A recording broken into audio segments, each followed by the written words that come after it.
Good evening. It's really great to see everyone. I hope you've had a wonderful time at the Isle of Palms and that the convention has been a good experience for you so far. My name is Angie Harris. My sister Laura and I are the third generation owners of Gardner Marsh. I've worked there for about 30 years, and the propane industry is my passion.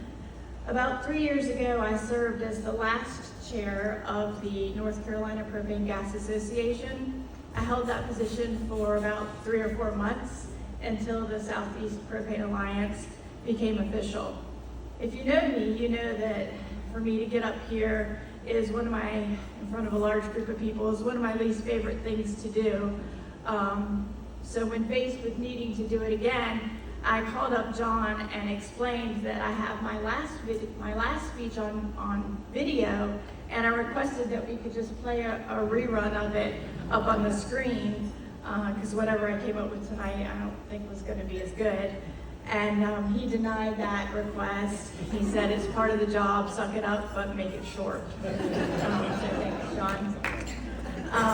Again this year, I turned to the internet for inspiration, and again I ended up drawing that inspiration from a speech given at Liberty University. And this time it was from Tim Scott, the U.S. Senator from South Carolina, who spoke at their commencement.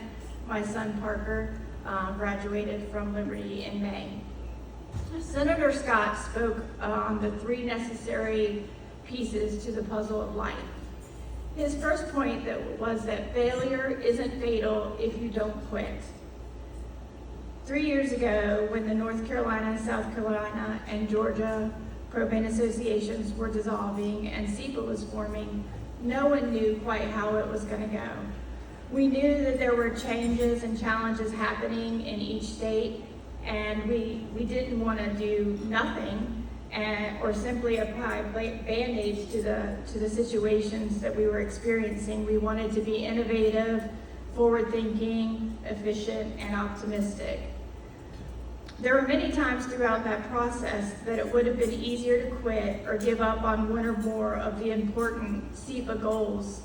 And the final version of SEPA did end up differing slightly from the original vision, but by persevering and not giving up, the SEPA dream survived.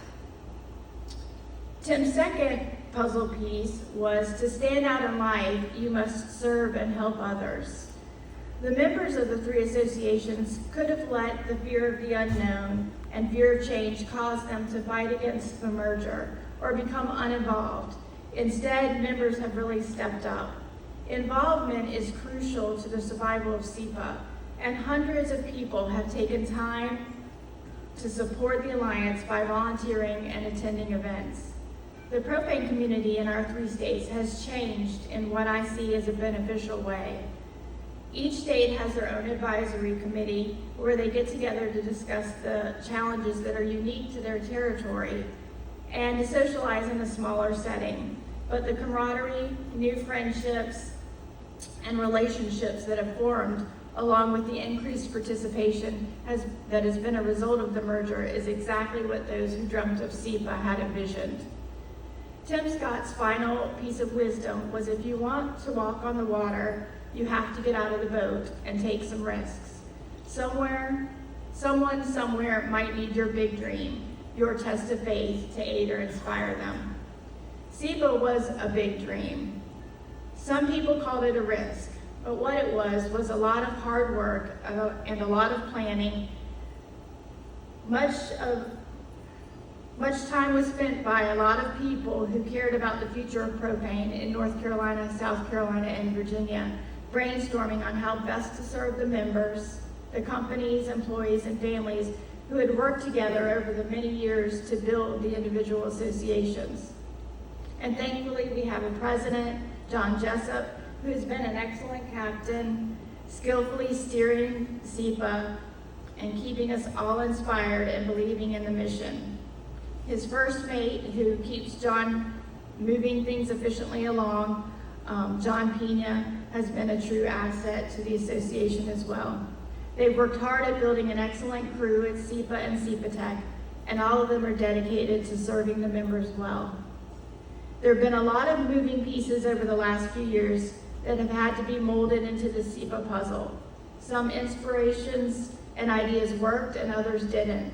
But by not quitting, working together, and being patient and persistent, SEPA is now what I believe to be the strongest propane association in the country. Thank you for the opportunity to serve SEPA as chair this next year. I look forward to meeting more people and getting to know many of you better. As the propane industry continues to advocate for and protect our place in the energy sector, it is essential we all stay vigilant and involved. My challenge to you for this next year is, if you're still sitting in the boat, venture out, take the risk, serve on a committee, sign up for that event that you've been avoiding, get involved, and be a part of keeping SEPA a strong alliance.